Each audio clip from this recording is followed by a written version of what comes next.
Sejam todos bem-vindos à primeira parte da nossa live especial sobre feminismo.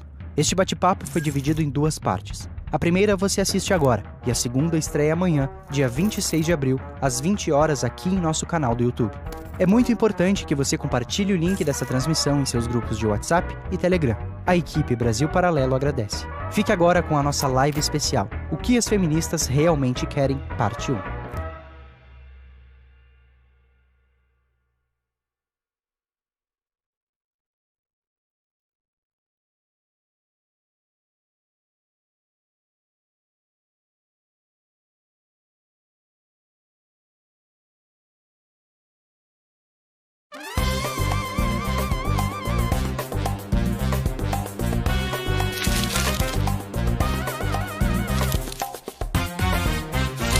Seja muito bem-vindo ao nosso evento O que as feministas realmente querem. Evento este que ocorre a propósito do lançamento do mais novo documentário original da Brasil Paralelo, intitulado A Face Oculta do Feminismo. Eu estou aqui hoje com convidados ilustríssimos, maravilhosos, muito estudiosos deste assunto, para nós falarmos sobre um assunto que é tão polêmico quanto massivamente presente na nossa sociedade, não só no Brasil, como no mundo inteiro já há alguns anos. E essa tendência está acontecendo aí de se acirrar nos últimos tempos. Nós vamos falar sobre feminismo. É muito interessante porque geralmente nós vemos o lado brilhante do feminismo, né? Nós vemos aquele lado iluminado, belo, lindo, que fala para nós sobre sororidade, sobre igualdade, sobre equidade. Mas é válido que nós nos perguntemos se há algo não dito às pessoas, mas que efetivamente esteja presente dentro do movimento. Será que existem motivações ou objetivos que não são apresentados, inclusive às pessoas que se auto-intitulam feministas? É justamente sobre isso que nós vamos falar aqui hoje, com esses convidados maravilhosos. Começo apresentando aquela que já é prata da casa, musa, Ana Caroline Campagnolo, professora de História e deputada estadual. Seja muito bem-vinda, Ana. Oi, Lara. Oi, Arthur. Oi, pessoal. Que alegria estar aqui com vocês novamente no Brasil Paralelo. Um dos primeiros cursos que eu fiz foi aqui para o Brasil Paralelo. Nós temos mais de 5 aulas sobre esse tema aqui, quase 7 horas de conteúdo. Então é sempre uma alegria voltar para cá para falar desse assunto com vocês. Aliás, vamos falar deste curso aqui hoje. Você não perde por esperar. Eu fiz o curso, inclusive. Também estamos aqui com o Aloísio Dantas, que está aqui pela primeira vez. Muito bem-vindo, Aloísio. Ele que é professor e estudioso do tema Ideologia de Gênero. É coautor dos programas de formação literária Our Home School, orientados para a formação de crianças e jovens. É um prazer recebê-lo aqui, Aloísio. Alegria imensa. Prazer todo meu. Alegria toda nossa. Tenho certeza de que vai render um bom papo aí.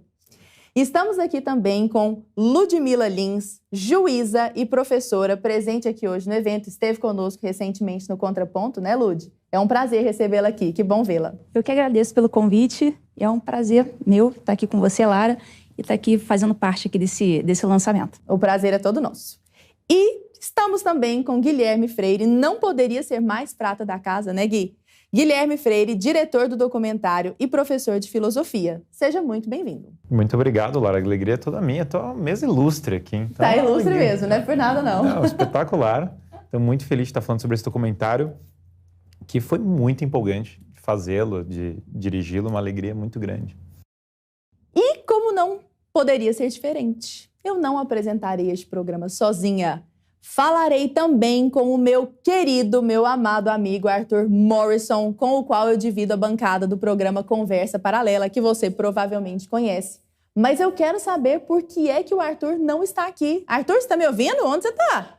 Pois é, Lara, eu estou aqui no meu lugar de fala, né? Vocês me tiraram do estúdio, eu não estou nem no cenário aí de vocês, mas eu vou me fazer presente aqui para comentar, né, e fazer as perguntas que vocês mandarem aí no chat para a gente. Então, pessoal, mandem perguntas para nós, eu vou estar lendo aqui, vou estar selecionando, eu quero ver se o pessoal aí do cenário vai conseguir responder essas perguntas.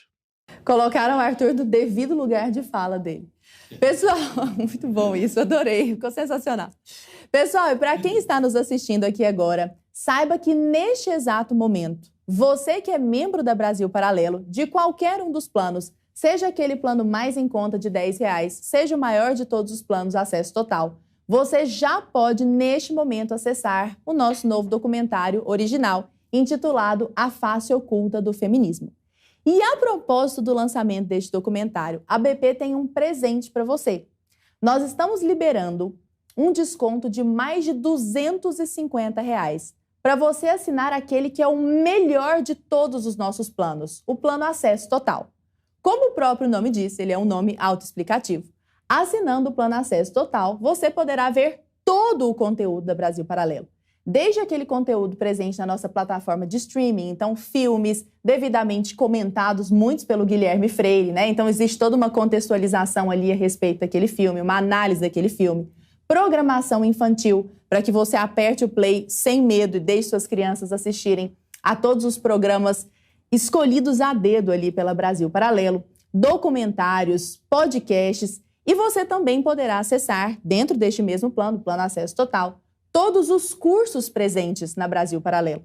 São dezenas de cursos sobre diversos assuntos. História, filosofia, bioética, geopolítica, língua portuguesa, até o meu próprio curso está lá dentro. Um curso com mais de 40 horas sobre língua portuguesa. Então, realmente é o nosso plano mais completo, com mais de R$250 de desconto. Não é isso mesmo, Arthur? Conta para nós!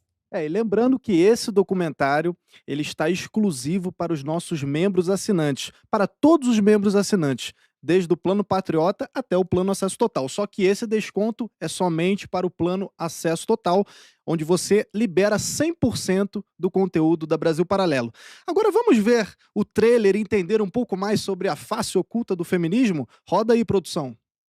A maioria das pessoas acham que por você ser mulher, você já é feminista.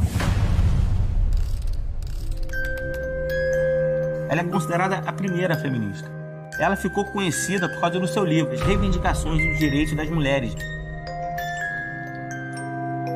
A gente sequer se dá conta de que muitas das ideias feministas estão enraizadas na nossa cabeça. Ela tentou matar um homem. Ela escreveu um manifesto SCAN, Sociedade de Cortar Homem.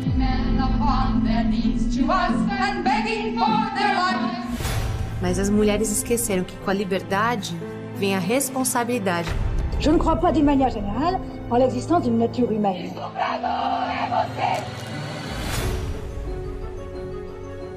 Uma das grandes falácias do movimento feminista quanto à emancipação da mulher é a ideia muito vendida, muito difundida, de que foi o feminismo que conquistou para a mulher a inserção no mercado de trabalho. Por isso que eu sou forte, sou guerreira, não sou reprimida, nem calada, sou feminista!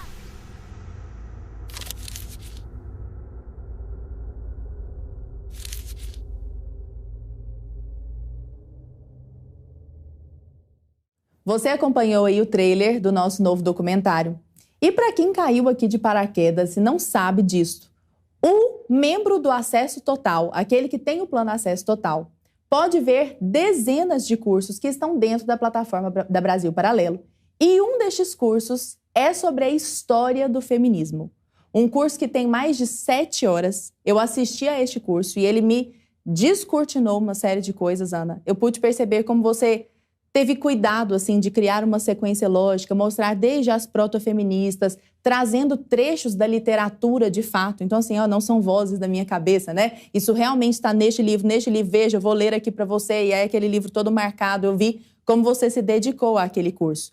Este curso fala sobre as origens do feminismo, sobre o que significou cada onda, as ideias das principais teóricas feministas e o papel do feminismo na revolução sexual que estamos vivendo. Curso da Ana Caroline Campagnolo, né, Ana? Um trabalhão fazer aquilo, né? Foi o primeiro curso que eu produzi, tinha muita expectativa com isso, queria mesmo impactar as pessoas com esse conteúdo que naquela época era completamente novo e exclusivo. E a gente se dedicou e, infelizmente, um curso que era para chegar até a ideologia de gênero, nós só conseguimos ficar primeira, segunda onda. De tanto conteúdo que teve, eu extrapolei o limite de horas. E por isso o Brasil Paralelo teve que fazer outros conteúdos para falar sobre ideologia de gênero. Olha. Só para ter uma ideia de quanto a gente dedicou tempo naquele assunto. Inclusive falaremos sobre ideologia de gênero hoje aqui neste nosso bate-papo, né? E eu não poderia deixar de falar que se você fizer a assinatura do plano Acesso Total durante esta live, tem que ser durante esta live, hein? Você vai concorrer a uma de 100 unidades que serão sorteadas de um livro escrito pela professora Ana Caroline Campagnolo chamado Feminismo, Perversão e Subversão. Este livro, então veja só, são 100 unidades deste livro que vão ser sorteadas na semana que vem para aqueles que fizerem parte agora do plano Acesso Total. Arthur, mostra para nós o livro aí, por favor. Ó, então clica no link da descrição que está aparecendo aí no seu vídeo e no QR Code que está na tela, é só apontar o celular para a tela do seu computador ou da sua televisão, escanear o QR Code e você vai estar concorrendo a um de 100 desses exemplares aqui. Ana, e eu já quero começar indo direto ao ponto. Gostaria de começar batendo um papo com você. Afinal de contas, qual é a face oculta do feminismo? Será que existe realmente algo ali que está realmente presente no movimento, mas que existe um pequeno grupo que não quer que todas as pessoas conheçam? Com certeza. A propaganda do movimento feminista, todo mundo já conhece, é essa que você já mencionou. Direitos iguais, combate à violência contra a mulher, principalmente essas duas pautas. Mas nós precisamos saber, e conseguimos saber isso se lermos os textos das feministas, as obras das feministas, que o movimento tem um objetivo que extrapola e às vezes até independe desses dois assuntos. O combate à violência contra a mulher e o direito igual, a luta por direitos iguais, que é o tema da revolução sexual. E essa revolução sexual, ela não é apenas uma revolução na forma como os sexos se comportam, um em relação ao outro. Não é uma transformação da maneira como o marido trata a mulher trata o marido apenas, mas é uma transformação na própria identidade sexual de cada um de nós. E depois, claro, o Aloysio vai poder falar sobre isso com mais propriedade. A ideologia de gênero cumpre esse papel, né? Balançar e fluidificar a nossa identidade sexual. Então, quando eu falo sobre revolução sexual, a gente fala sobre isso no curso, a gente fala sobre isso no novo documentário original da Brasil Paralelo, que está incrível. Nós falamos sobre isso. O movimento feminista usa uma bandeira que é doce, que é palatável, mas por trás vem essa revolução sexual. Você mencionou aí que nós estamos sorteando 100 unidades do meu livro. Lá na introdução, na última página da introdução, eu defino em um parágrafo algumas dessas características de uma face oculta do feminismo, que é a destruição da família, a desagregação familiar, a desordem e a discordância, a competição crescente entre os sexos, e disso decorrem inúmeros problemas sociais que nós temos hoje. Crianças sem pai, desestrutura familiar, a marginalização, o aumento da criminalidade. Parece que não há conectividade, mas há, porque quando você afeta ou destrói a família, que é a célula mãe da sociedade, você afeta tudo. Isso é tão importante que até mesmo comunistas e marxistas como Stalin perceberam, né? Nós mencionamos isso no documentário, no curso. Lenin estabeleceu a revolução sexual na Nova Rússia, na Rússia comunista, na Rússia soviética. Ele colocou em prática todos os sonhos das feministas, como a Alexandra Kollontai, os sonhos dessa face oculta do feminismo, o que o feminismo queria de fato. Nesses livros publicados por ela em 1920, ela fala sobre isso, ela deixa claro que o movimento feminista é um movimento de revolução sexual e não um movimento de luta por direitos iguais, simplesmente. E Lenin coloca em prática tudo que está na cartilha feminista dela. E depois Stalin tem que voltar atrás. Não por causa do casamento, não por causa da monogamia, não porque Stalin se converteu ao catolicismo ou ao cristianismo e virou uma pessoa moral e correta. Não tem nada a ver com isso. Ele teve que voltar atrás porque a sociedade russa estava perdendo, inclusive, em produtividade. As cidades estavam sendo afetadas, a taxa demográfica estava sendo afetada. A Rússia inteira, enorme, gigante Rússia, estava sendo afetada pelas mudanças que Lenin havia empregado com a legislação feminista. Então é muito, muito importante desvelarmos esta face oculta e mostrarmos que o feminismo tem muito pouco a ver com esses direitos que, no fim das contas, já foram quase todos conquistados. É muito difícil responder hoje quais são os direitos que um homem tem e uma mulher não tem. É um desafio mesmo. Ludi, apesar disso tudo que a Ana trouxe para nós, por que você acha que as mulheres majoritariamente ainda se sentem compelidas a se auto-intitular feministas? Por que uma mulher não pode falar, pô, eu não sou feminista, pronto, e acabou? Essa tua pergunta me fez me lembrar de quando eu era mais nova e ouvia falar de feminismo, essas coisas todas. Eu pensava, né, naquele pensamento bem superficial. Será que eu sou uma feminista? Será que eu deveria ser uma feminista? Mas eu nunca tive coragem, naquela época, mesmo sendo jovenzinha e tal, eu nunca tive coragem de dizer, não, eu sou uma feminista. Porque o que eu pensava? Eu não sei exatamente o que isso é. Eu tinha aquela sementinha de algo que estava me incomodando. Então, eu falava, não, eu não vou dizer que eu sou uma coisa que eu não tenho certeza do que é. Deixa eu ver o que é. E só fui descobrir realmente o que era anos e anos depois.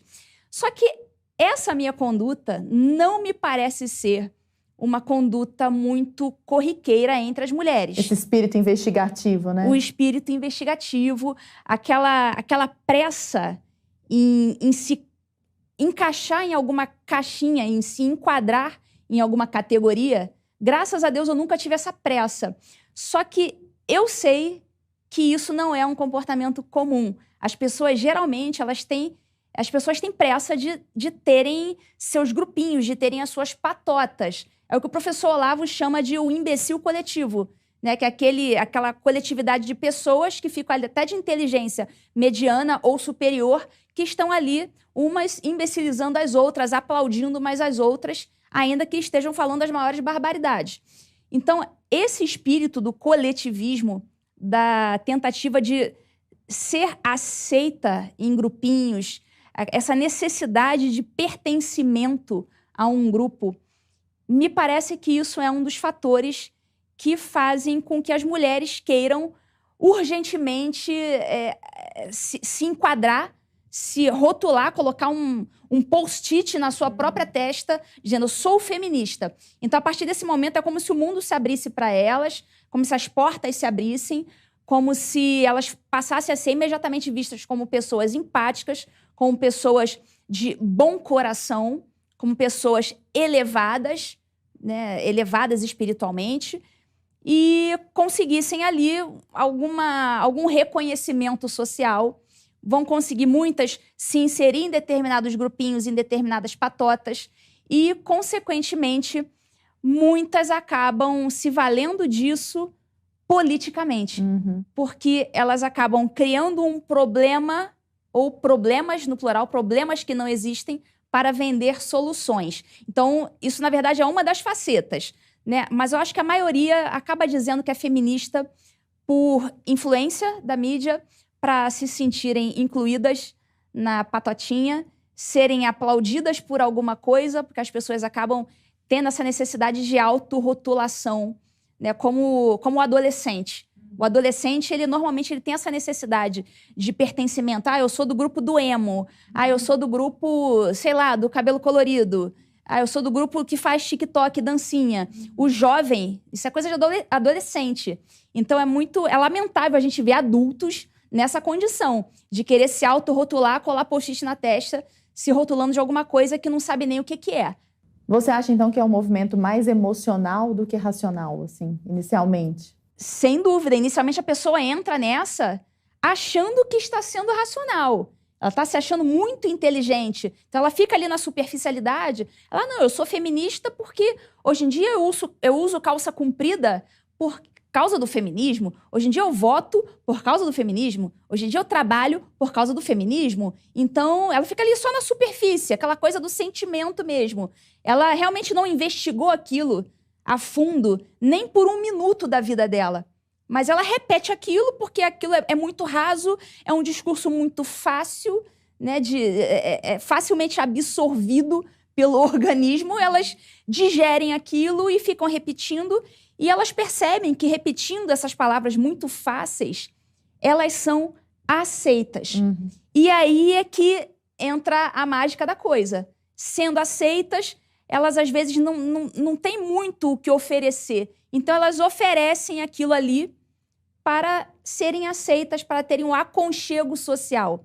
Então é isso que elas têm para oferecer. É o discurso fácil que nem elas mesmas compreenderam o que é aquilo. Então, elas apenas repetem, são repetidoras de chavões.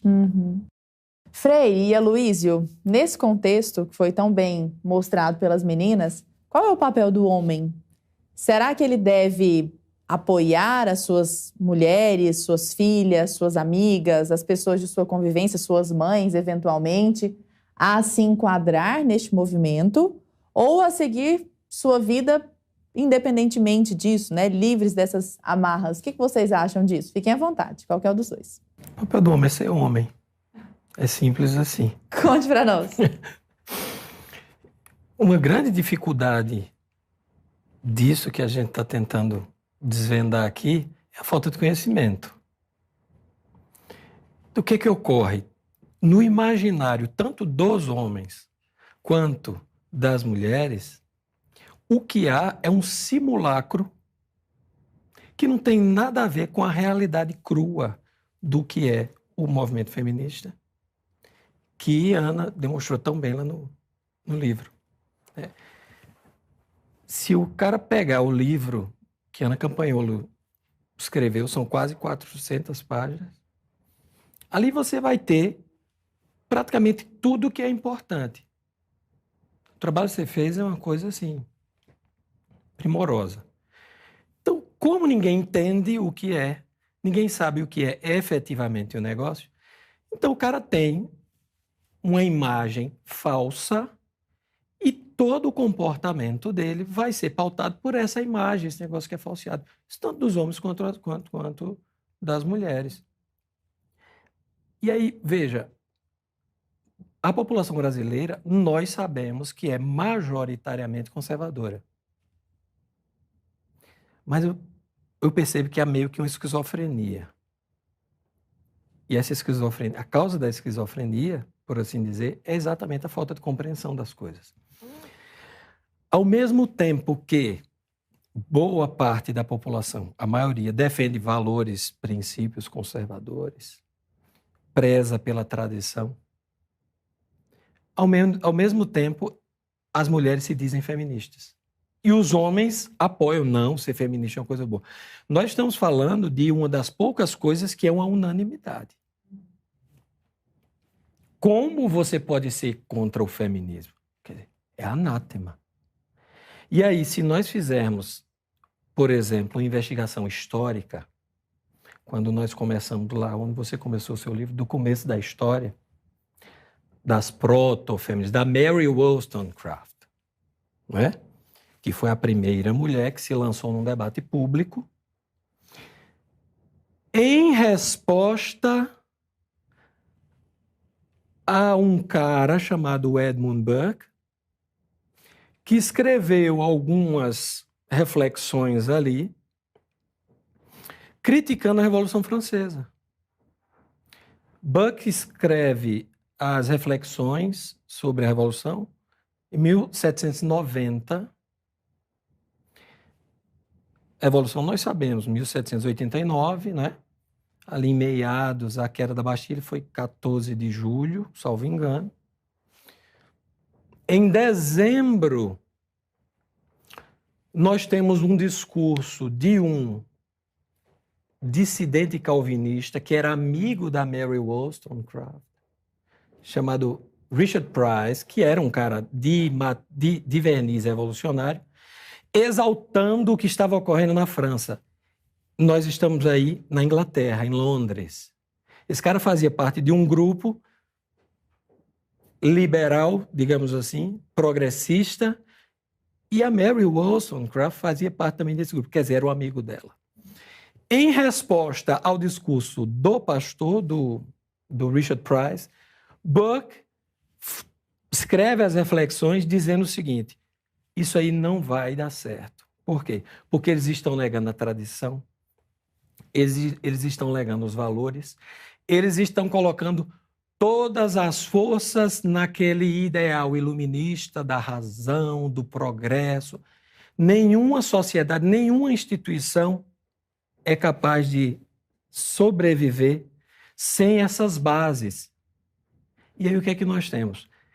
No mesmo ano, logo em seguida, em 1790, a Mary Wollstonecraft escreve A primeira obra dela, não sei se é a primeira obra, mas a mais famosa, que é a Vindication of the Rights of Man, 1790. Em resposta ao que Burke tinha escrito. Então, o que é que eu queria destacar? Isso é muito interessante.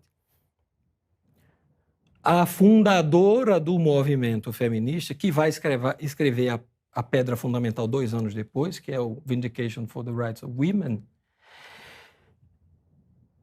Ou seja, o surgimento do movimento feminista ocorre dentro de uma discussão com o fundador do movimento conservador. Olha que coisa interessante.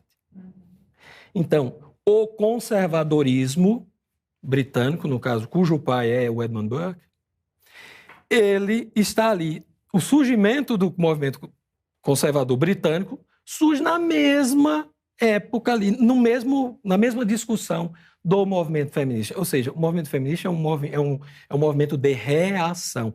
É um movimento revolucionário. E as pessoas precisam entender o que é a revolução. Mais do que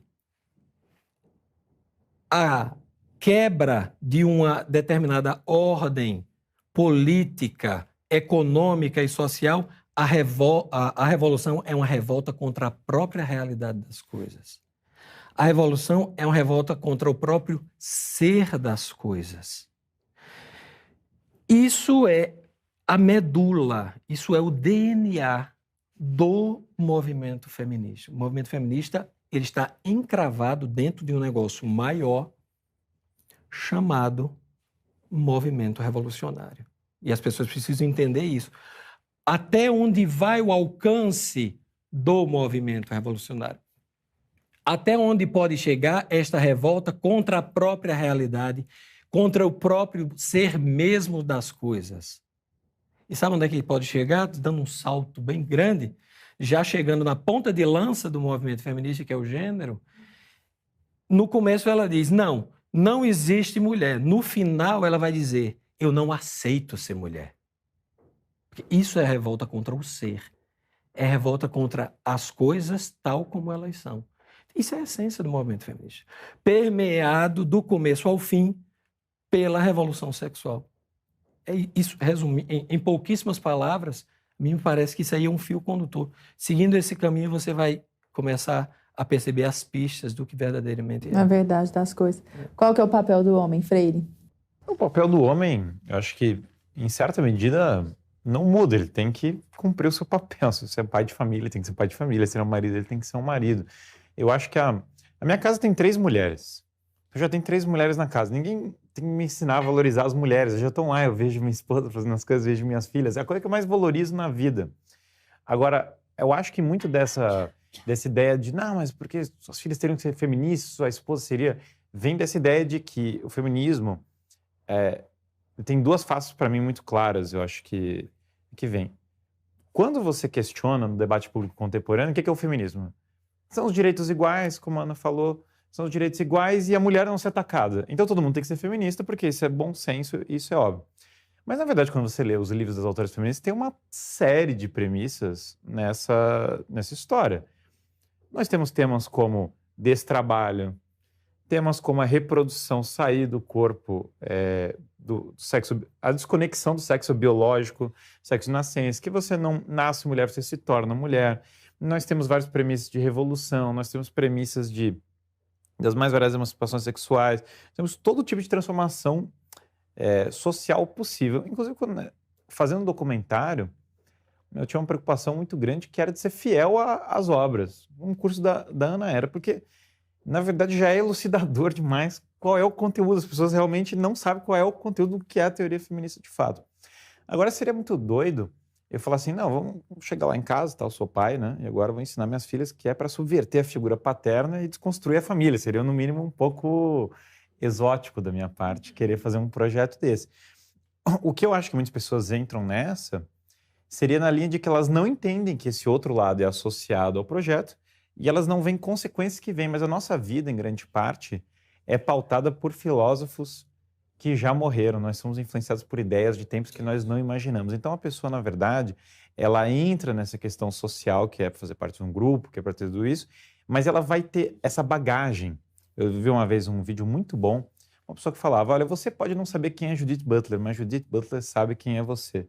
No sentido de que a pessoa pode não conhecer as ideias, mas as ideias do gênero estão impactando as pessoas no seu dia a dia. Então, acho que o feminismo, nós temos que realmente conhecer qual é a verdadeira face do feminismo, a face que ela não é, eu não acho que é escondida no sentido de que os livros são públicos, as pessoas falam, mas é como se houvessem dois discursos. Há um discurso que é usado muito no debate público e há um discurso que nos livros, nas palestras, nas discussões internas, ele é mais explícito, ele é mais claro.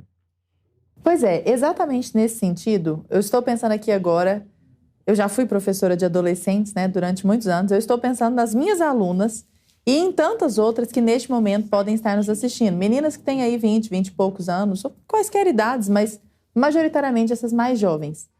Tirando um pouco dessa questão mais teórica e trazendo mais para o cotidiano das pessoas mesmo, meninas, Ana e Lud, vocês acham que uma jovem, seus 20 e poucos anos, está sendo ou pode estar sendo eventualmente usada mesmo pelo movimento feminista?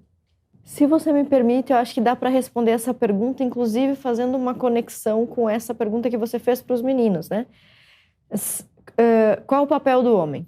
E como as mulheres poderiam estar sendo usadas? Tem um livro que eu citei no nosso especial de Natal, que é um livro esgotado, raríssimo, e que quase ninguém vai conseguir comprar. Por isso eu gosto de falar desse livro, que é A Mulher no Século XIX, ou A Mulher do Século XX, do Julián Marías, que é um filósofo espanhol. Nesse livro, ele responde algo sobre o papel do homem e o papel da mulher que eu acho genial. E também a gente pode combinar isso com o que diz o Chesterton para tentar entender o que está acontecendo com a nossa jovem, o que está acontecendo com as nossas famílias. A primeira coisa que nós temos que distinguir é a mulher casada da mulher solteira e o homem solteiro do homem casado. Porque quando você está solteiro, você quase pode ser tudo. Você pode.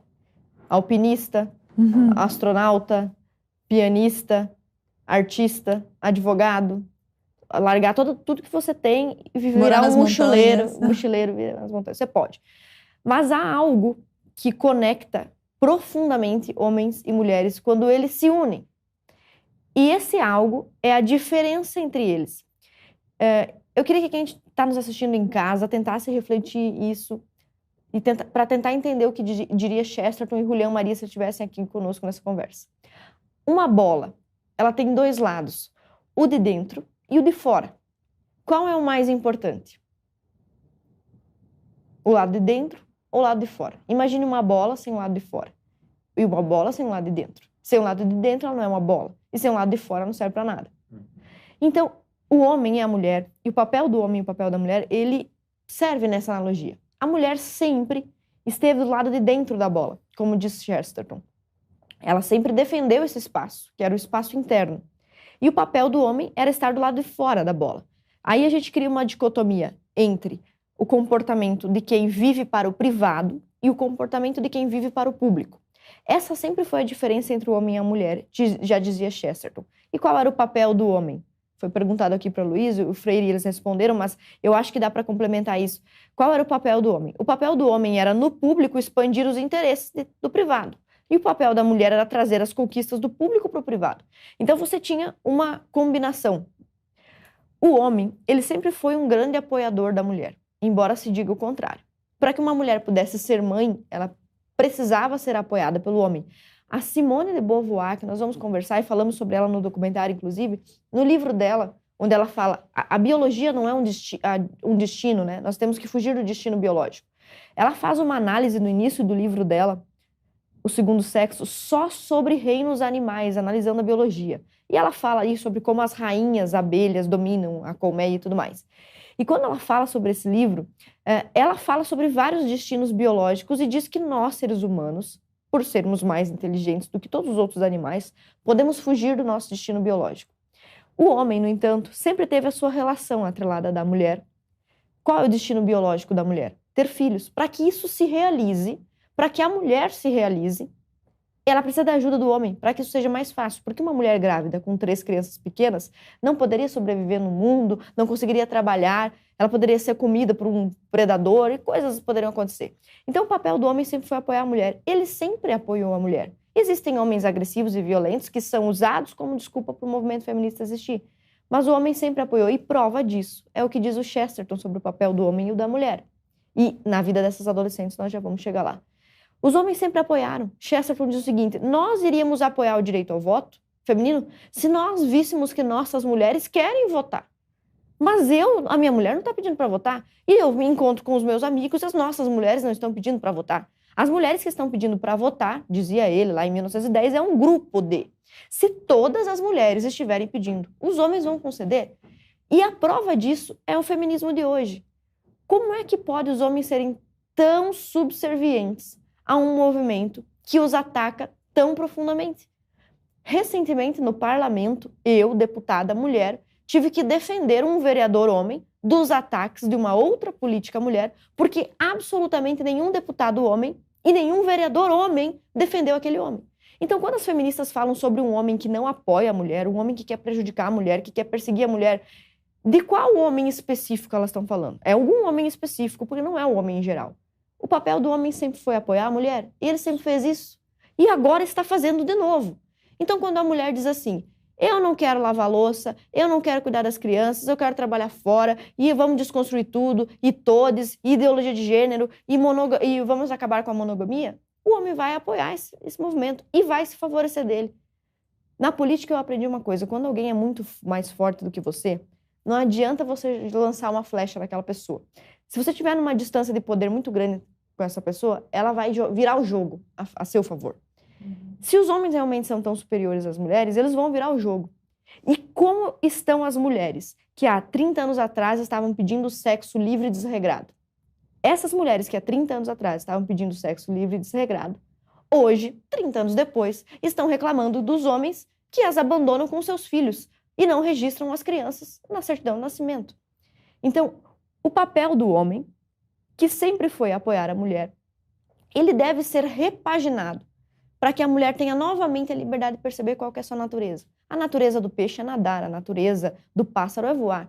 Um pássaro que não voa, que não nada, não deixa de ser livre. E um peixe que não voa não deixa de ser livre. Se as naturezas são diferentes, elas precisam estar vivos dentro de sua própria natureza para que tenham essa liberdade. O que acontece com a nossa menina de hoje para ela ser tão vulnerável? Como estão as nossas famílias? Ela viu um pai ser pai, ocupar o lugar de homem. Ela viu uma mãe ser mãe. Se ela viu isso, então ela é fruto de um casamento estável, de uma família que dá segurança. Se ela tem segurança emocional, psicológica, ela não cai naquilo que a Ludmila disse.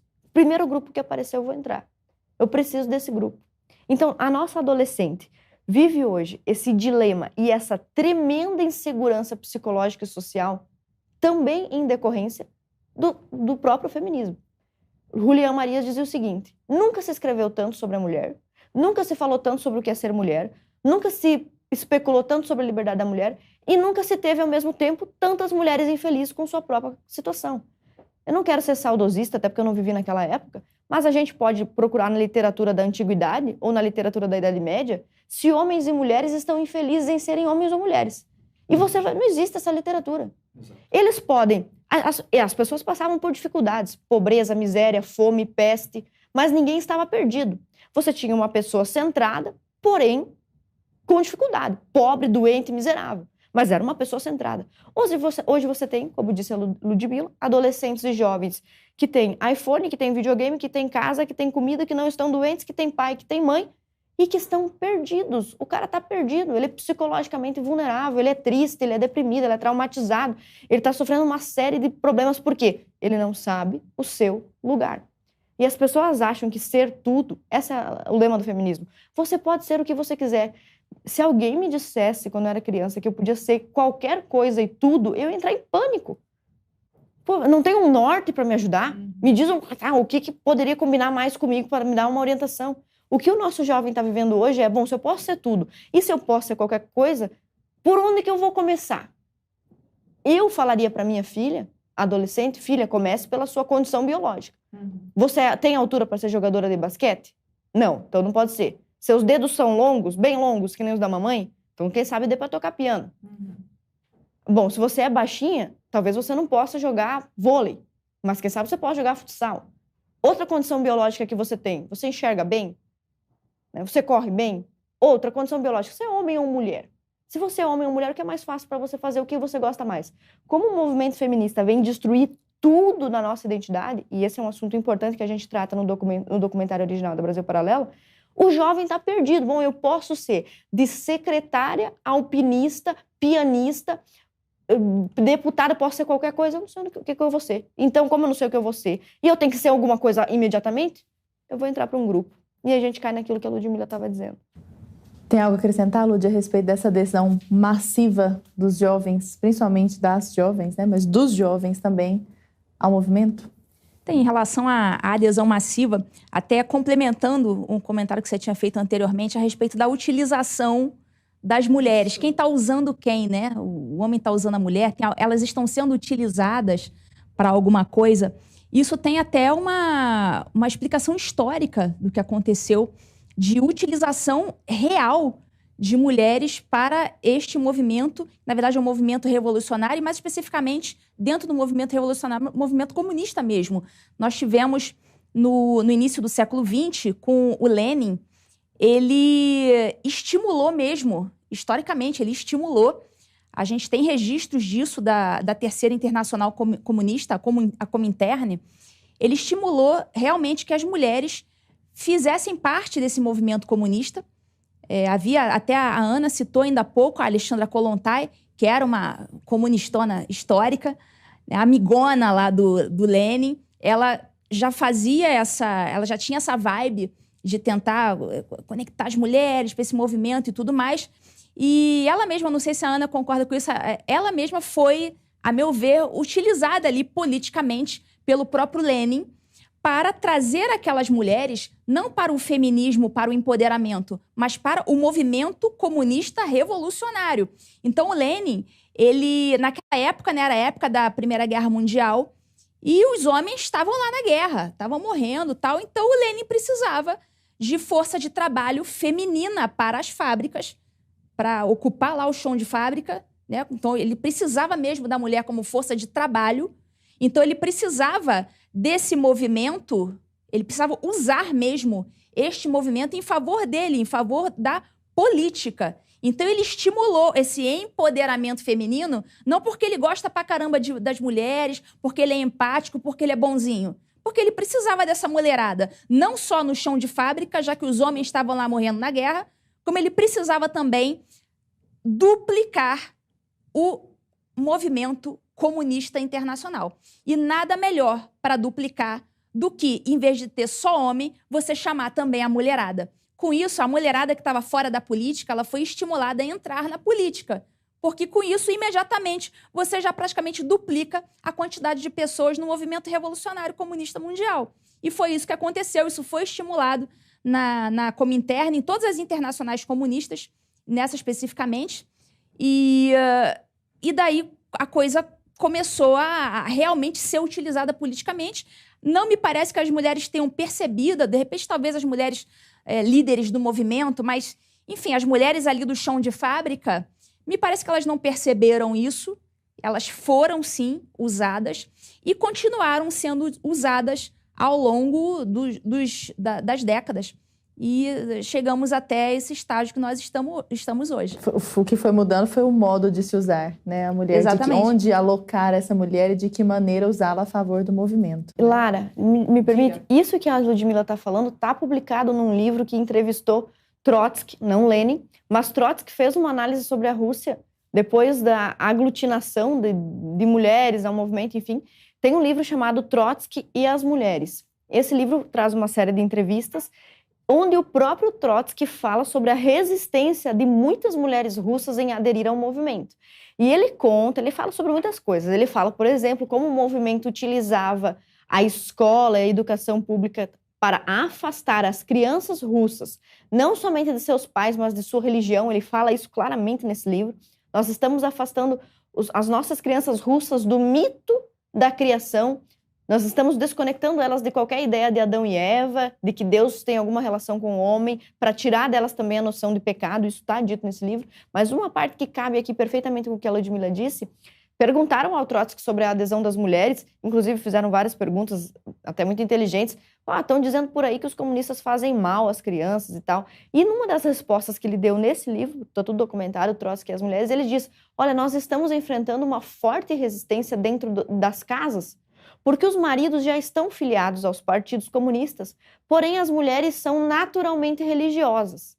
Elas querem ser religiosas e não está batendo. Dentro de casa está dando confusão. O marido já é ateu e comunista, porque nós já o cooptamos nas fábricas, mas a mulher que ainda está em casa, ela ainda é religiosa, ela ainda quer rezar.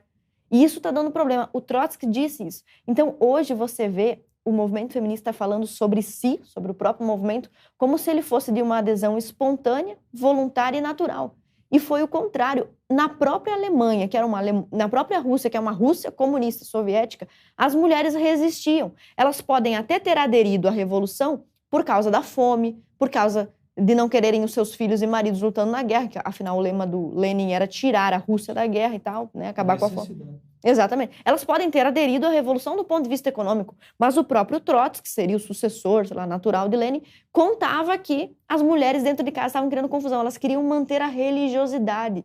Ou seja, a mulher, ela é mais religiosa do que o homem, ela resiste mais à ideia do novo. Isso, mesmo que a gente fosse todo mundo ateu aqui conversando, isso tem um traço na nossa evolução, na nossa psicologia evolutiva. Porque o que a mulher precisa de segurança, ela não tem força física, então ela precisa assegurar coisas, ela precisa tomar posse das coisas. Então, por isso que a mulher quer ganhar presentes, que ela quer ter posse, ela quer que o marido traga coisas para casa, ela quer que o marido volte para casa mais cedo, ela quer que as coisas estejam sob seu domínio por causa da questão de segurança. Então, a mulher não conseguia ver essa revolução total, e não foi só Trotsky que falou isso. Kate Millett, no livro dela, A Política Sexual, a gente fala sobre isso no curso também, ela diz, olha, a revolução sexual foi apanágio dos homens. Eles agora dormem com quem querem, lá na Revolução Socialista, da Rússia. Eles dormem com quem querem, abandonam essas mulheres, não tem nenhuma responsabilidade com a prole, as mulheres precisam agora cuidar de crianças e trabalhar ainda na fábrica. Então, a Kate Millett, que era feminista, dizia isso. Todo o feminismo que nós fizemos até agora, dizia ela, até 1970, que era qual feminismo? Feminismo, principalmente de direitos iguais. Ela dizia, esse feminismo, ele é insuficiente. Nós precisamos fazer uma reforma profunda na natureza humana. Então, o feminismo não é sobre direitos iguais, porque ele é renegado pela própria... Que entra o que o Aloysio disse, né? Uma reforma contra a natureza humana. Isso. Então, é lutar contra a biologia. Isso. Aloysio, fala... Eu posso só complementar Diga. Isso daqui, ainda permanecendo nesse contexto aí da Rússia e a Revolução. Veja o que é partir de uma premissa falsa. Toda a formatação da política feminista de 17 foi feita à luz do pensamento marxista. Ali foi uma tentativa de implementar o que Karl Marx dizia, e obviamente que Karl Marx não poderia estar errado na cabeça do pessoal, né? Então tem uma obra, a obra fundamental, digamos, que dá um alicerce a isso daí, é uma obra que foi publicada em 1884, ou seja, Karl Marx morre em 1883, ou seja, depois que ele morreu, não é? Na verdade, quem publicou foi o amigo Engels, mas se você pegar o prefácio de 1884, vai dizer o próprio Engels dizendo, olha, isso daqui, quem realmente escreveu foi o meu falecido amigo, eu só dei uma melhorada. Foi uma obra escrita a 4 mãos. E lá, eles partem de uma premissa falsa, uma premissa antropológica falsa, que a gente não dá para detalhar aqui, mas ele lança um postulado que isso aí permaneceu ao longo de todo o movimento feminista e permanece até hoje. É que a obra é da origem da família, da propriedade privada e do Estado, né? A premissa é: a família é uma instituição endemicamente perversa, porque surgiu como? No momento em que o macho escravizou a fêmea, usando da força, tornou ela uma espécie de escrava sexual. Com isso, tomou-a como propriedade. Os filhos também vêm no embalo, como se diz, né? E depois surge um Estado que vai dar suporte a essa opressão.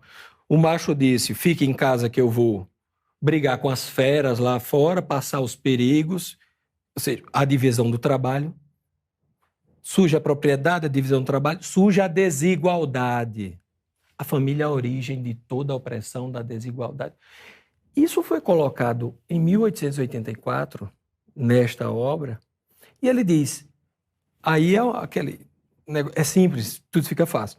Se nós quisermos acabar com a desigualdade, com a propriedade, e se a família é a fonte de tudo isso, o que é que a gente tem que fazer? Tem que acabar com a família. Então, veja, esse negócio da abolição da família, esse negócio de... A família tem que ser, como Karl Marx dizia, aufgehoben, tem que ser abolida. Ele diz isso em 84, ele diz isso lá em 48, no Manifesto, ele diz isso em 46, na Deutsche Ideologie. Então, ele diz isso sempre. Isso pegou.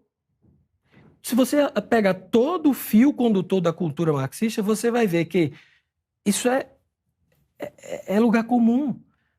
Tem que acabar com a família.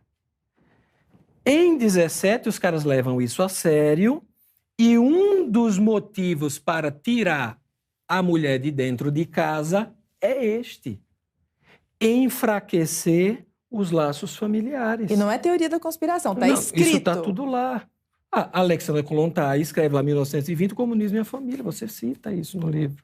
Ô Freire, e embora o documentário tenha 1 hora de duração, ele consegue abranger todas essas questões que foram comentadas aqui. Comenta conosco, por favor, um pouquinho a respeito do documentário, como que essas teorias e essas explicações são abordadas lá. Tem 1 hora, mas passa bastante da história do feminismo e tem um capítulo sobre a Alexandra Kollontai, que é bastante conosco, por favor, sobre como que essas questões aparecem no documentário. O documentário reconstitui um pouco da história do feminismo, começando com o iluminismo, passando depois pelas proto-feministas, pela Mary Wollstonecraft, pela Mary Shelley, que é uma parte forte. Há uma preocupação muito grande em mostrar essa questão da relação do feminismo com a desconstrução da natureza desde o começo do movimento feminista. Porque o que parece, às vezes, é que não, havia uma primeira onda do feminismo, essa onda queria basicamente o direito ao voto, depois uma segunda onda, se tornou um pouco mais radical, e agora na terceira onda surgiram essas coisas do nada. Em 2022 surgiu o gênero e surgiu outras coisas. Mas, na verdade, a coisa não foi bem assim. Quando nós olhamos as próprias figuras da Revolução Francesa, Condorcet, por exemplo, foi muito influente para Mary Wollstonecraft, muitos deles já tinham ideias de progresso histórico inevitável, de emancipação sexual. O Marquês de Sade está escrevendo no contexto da Revolução Francesa.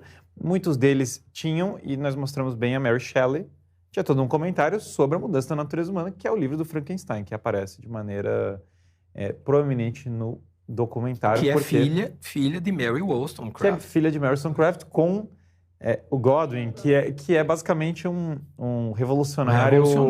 Sei lá, de família. É de família, ela está dentro desse contexto. E o Percy Shelley era também um cara à esquerda do período dele. Sim, bastante, viciado em velocidade.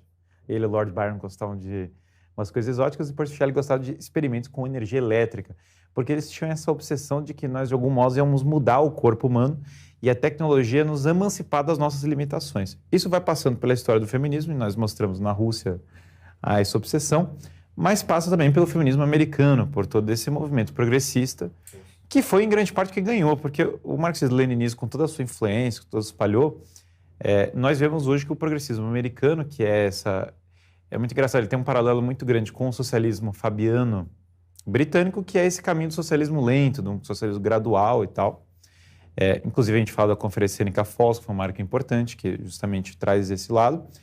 E essas feministas americanas tiveram essa estratégia, passando pela a Barry Friedan, que foi uma das que conceberam isso, que olha, nós vamos ter um discurso moderado, ao mesmo tempo que a teoria vai para lados surrealmente radicais. Então, de um lado, você tem um livro como A Mística Feminina, da Barry Friedan, que está fazendo um discurso que é para apelar para a mulher média, para convencê-la a entrar no contraceptivo, no aborto, na emancipação, no sair de casa, com argumentos que são, olha, sua vida está infeliz em casa, não sei o quê. Mas, ao mesmo tempo, a Barry Friedan está envolvida com as outras feministas radicais que estão levando ideias a um dos livros mais chocantes que eu já li na minha vida. Uma vez eu tirei umas férias, né? E eu peguei para ler livros feministas. Eu falei assim, vou ler literatura feminista que eu estava me sentindo burro. Daí eu falei, é melhor pegar todos os livros e eu vou empilhar. Daí eu fiz uma pilha de livros. Vamos ler o que esse pessoal fala, né, do negócio. E aí eu fui ler A Dialética do Sexo, que é um livro, basicamente, é um livro chocante num nível impressionante, que é o livro da Shulamit Firestone. E então, no fundo, o que eu percebi ali na ocasião? Eu falei, caramba, tem aqui ideias que nós vamos viver todos aqui na rua e nós vamos estar tendo relações de todos os grupos com todas as pessoas e nós vamos parar de trabalhar e todo mundo vai parar de trabalhar e nós vamos viver uma vida emancipada e vai ter aqui não sei o que e tal. E daí você começa a ler tudo isso, você fala, gente, essas outras que estão fazendo esse discurso moderado estão vinculadas a esse mesmo grupo, elas são amigas, então na verdade está todo mundo junto. Depois a gente fala do Manifesto Scan, que é outro que tem a ver com isso de cortar homens e ataque aos homens e que a masculinidade é um defeito. E daí você vai lendo, poxa, a ideia de que o homem é um defeito não é uma ideia que é amplamente divulgada. Eu nunca vi ninguém fazendo um seminário de os homens são um defeito congênito. Nós vamos agora ter filhos fora do corpo, laboratório, né? Nós vamos conceber as crianças no laboratório, porque daí a mulher não vai ter os malefícios que vêm associados ao parto, né, e tal. E nós vamos excluir, vamos ter só mulheres, porque daí a gente gera no laboratório as crianças e vai ter só mulheres. Essa não é uma ideia que circula em ampla escala. E me chocou bastante. E aí o documentário vai indo, a face oculta, esse documentário vai indo até o ponto que nós cobrimos também a parte do ciborgue. Que é o quê? É o Frankenstein revivido num contexto mais contemporâneo, que não é só que tem que ser abolida a distinção entre o homem e a mulher, mas que, na verdade, nós temos que parar com essas divisões entre o que é homem, mulher, máquina, animal. Todas essas categorias elas oprimem, porque como tudo é uma construção social, elas estão limitando as barreiras entre as pessoas. Então existe essa ideia, que agora é o contexto que surge a teoria de gênero nos anos 80, que é o contexto de um futurismo no qual a tecnologia vai agora, isso a gente vê cada dia mais, das séries populares que estão por aí e outras coisas, nós vemos como a tecnologia é usada como vetor de redução. E aí você tem todas as tecnologias para isso, obviamente a pílula anticoncepcional foi um marco para isso, mas agora nós estamos até para um outro aspecto.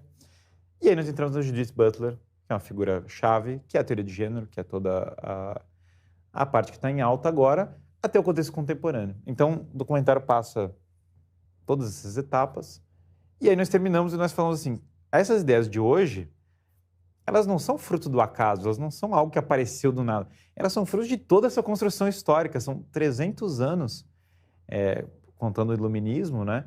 De história, de transformações, de ideias, e essas ideias estão impactando você agora, não é que você está isento delas. E, inclusive, o futuro vai ser pautado por essas ideias. A ideia de que ideias que eram absurdas em 1930 não eram absurdas em 1960, ideias que eram absurdas no Brasil, em 1930, não havia, a pauta do divórcio não era uma pauta... Vai mudando a janela de ouvido. A janela de ouvido vai mudando. O general Geisel aprova o divórcio, e hoje, se alguém chegar no Congresso e falar, eu gostaria de proibir o divórcio, ninguém vai levar esse debate adiante, porque a janela vai avançando. Então, o futuro, a janela, teve coisas que eu mesmo peguei de debate 10 anos atrás, que estariam sendo discutidas hoje, que ninguém imaginaria. Se me falasse que ia ter grandes projetos de educação em questões de gênero para crianças pequenas nas escolas nos anos 90, eu não teria acreditado, eu provavelmente acharia que vocês estão achando uma coisa que é fora da minha cabeça. Então, no documentário nós fizemos uma tentativa de ver nos textos das feministas. Então, eu peguei para ler esse livro, o Gender Trouble, que é o livro da Judith Butler, o livro que é uma referência nesses estudos de gênero, e ele fazia referência a essa frase da Simone de Beauvoir dos anos 40, justamente essa história de se tornar mulher, né? Eu fiquei pensando, falei, gente, esse é um livro dos anos 80 fazendo referência aos anos 40, mas nós estamos vendo as consequências disso agora, nos anos 2020. Então, o que acontece é que nós precisamos estudar a história do feminismo. Por isso que o documentário traz essa história, porque, na verdade, tem muitas coisas que foram pensadas há 30, 40 anos, há 50 anos, mas elas têm um tempo de demora de implantação. Eu acho que é isso que as pessoas não percebem. Existe um establishment. Até a gente discutiu, mas as mulheres há uma aderência massiva ao feminismo. O que há é um establishment adere ao feminismo. E as pessoas vão confusas. As pessoas, na verdade, querem ter uma família, ter filhos e viver uma vida normal. O que seria o establishment? Comenta conosco. O establishment é mais ou menos o aparato, um consenso que envolve o sistema universitário, envolve o sistema midiático e envolve o sistema burocrático político, em certa medida também uma parte do sistema financeiro, que chegou em certos consensos sociais, especialmente o establishment anglo-americano, né? Chegou nesse consenso progressista nas últimas décadas. Houve muitos debates, ele falou, não, essa aqui é a linha.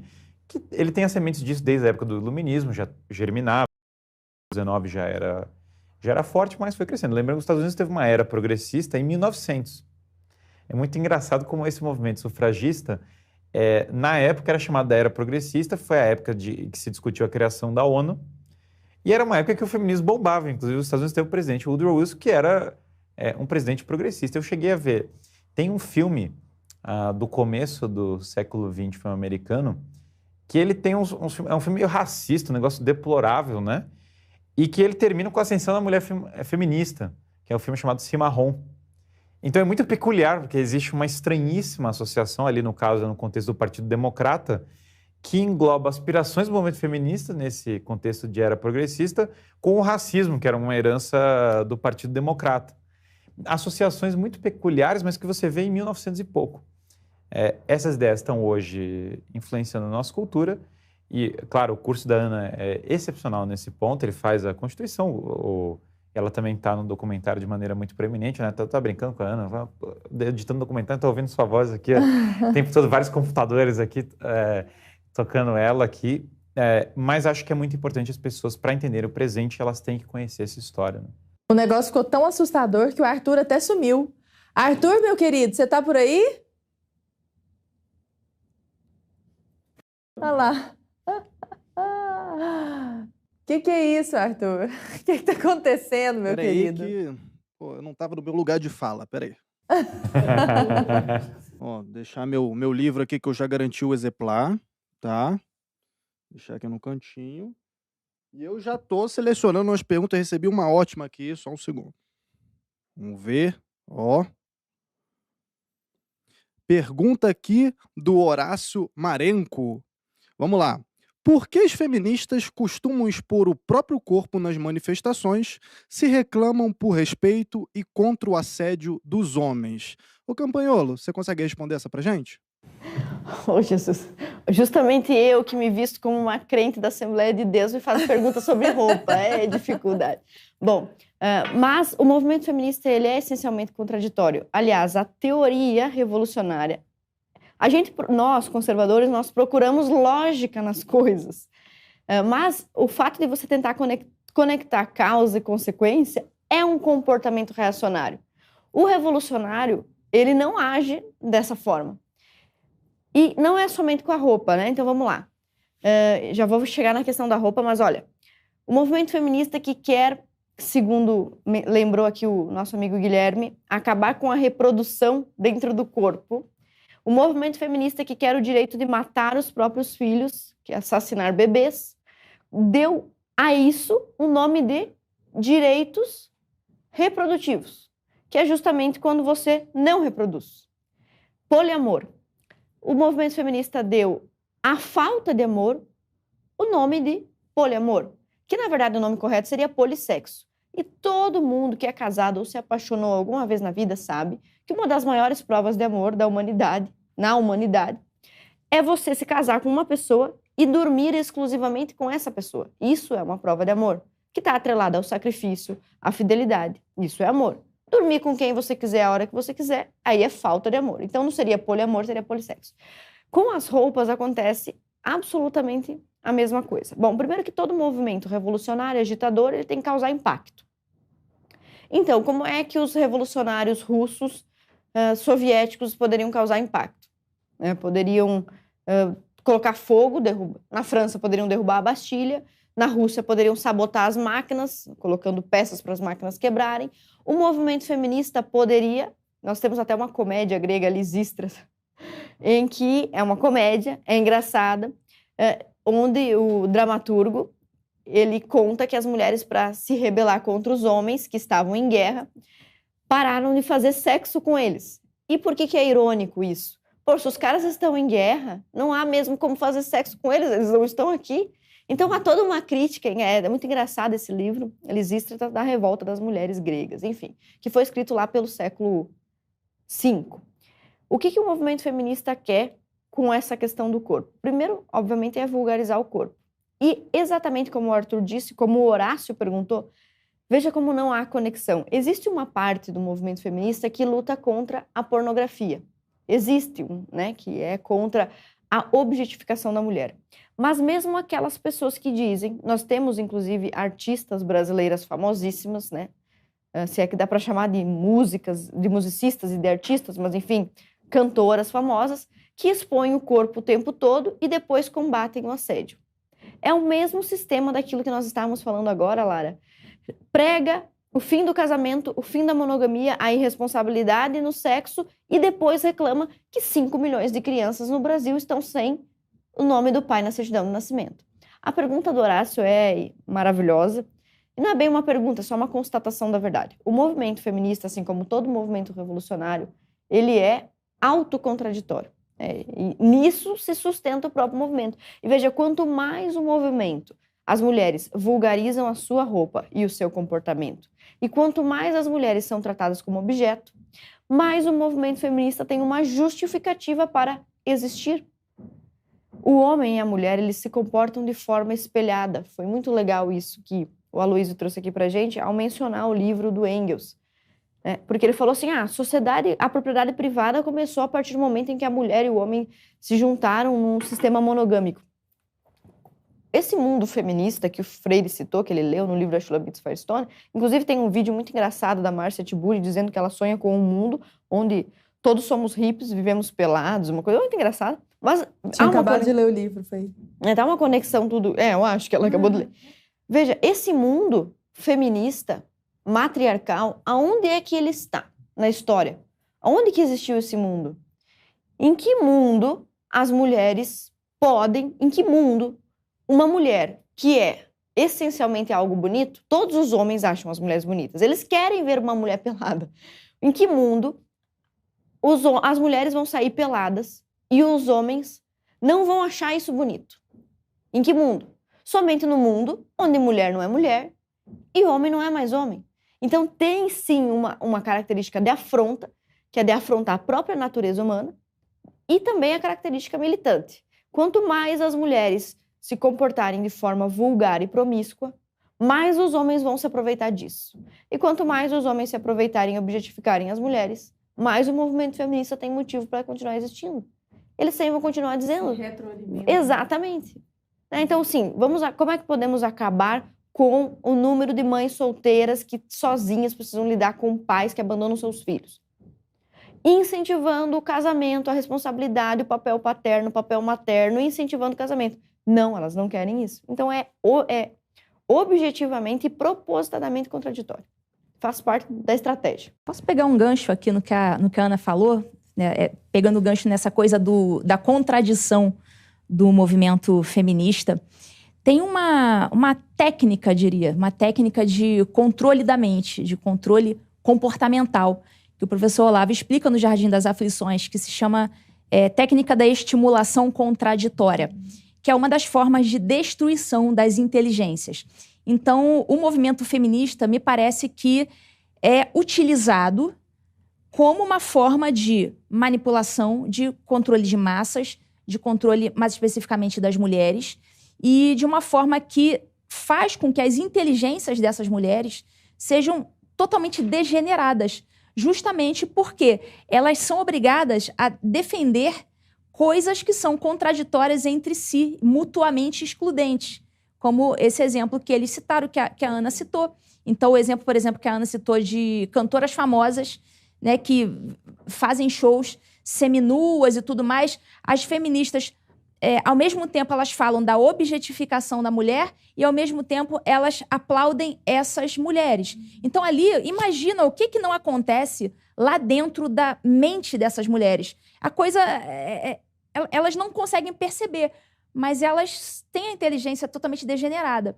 E a consequência disso, o professor Olavo explica, é que quando você tem a inteligência destruída nesse nível, você está ali, em determinado momento, pronto a obedecer a qualquer comando. Então, você já não tem uma orientação no mundo, porque você já não sabe o que você está fazendo. Você mesmo é contraditório o tempo inteiro nas tuas ideias, nas coisas que você fala. Então, você está pronto a obedecer a qualquer comando. Então, o primeiro salvador do mundo que aparece ali e te oferece uma solução, você aceita aquilo ali. Você já está totalmente dominado, com a inteligência completamente destruída. Aliás, em 1984, Orwell dá um nome para isso, né? Que é o duplo pensar. Se alguém que está aqui, eventualmente, não tenha lido 1984, leia. Porque é uma distopia. Aliás, dentro da nossa plataforma, há inclusive comentários sobre isso, não há, Freire? Tem no Clube do Livro, tem o curso. No Clube do Livro. Tem E se você tiver o plano acesso total, você vai acessar, inclusive, o Clube do Livro. Pessoal, a propósito da fala das meninas, que foi fantástica, a produção separou para nós, me falaram aqui no ponto, um trechinho do filme para nós. Vamos assistir? A Bell Hooks, que escreveu o livro O Feminismo é para Todo Mundo, é uma ideia de popularizar a teoria feminista. I wanted to have some language that would actually remind us continually of the interlocking systems of domination that define our reality, and not to just have one thing be like, gender is the important issue, race is the important issue. But for me, the use of that particular jargonistic phrase was a sort of shortcut way of saying all of these things actually are functioning simultaneously at all times in our lives. Crenshaw e Hooks partem do pressuposto de que a sociedade é formada por sistemas de opressão a vários grupos, como raça, sexo e classe social, que funcionam de formas diferentes.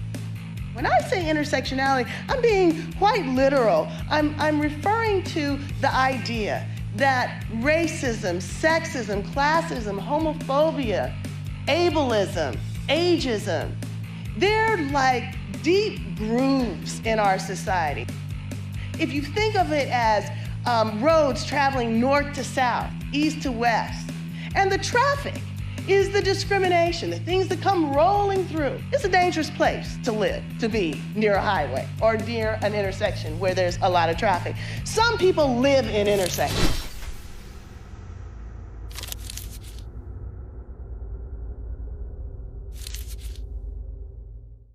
Este trecho a que você acabou de assistir é parte do novo documentário exclusivo para assinantes da Brasil Paralelo, assinantes de todos os planos, documentário chamado A Face Oculta do Feminismo.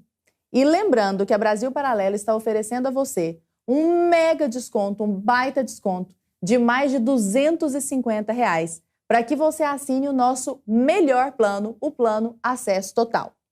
Assinando o Acesso Total, você, como o próprio nome diz, acessará a totalidade de conteúdos da Brasil Paralelo.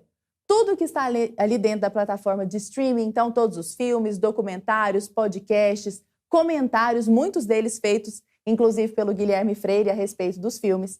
E poderá também acessar todos os nossos cursos, são dezenas de cursos ali presentes.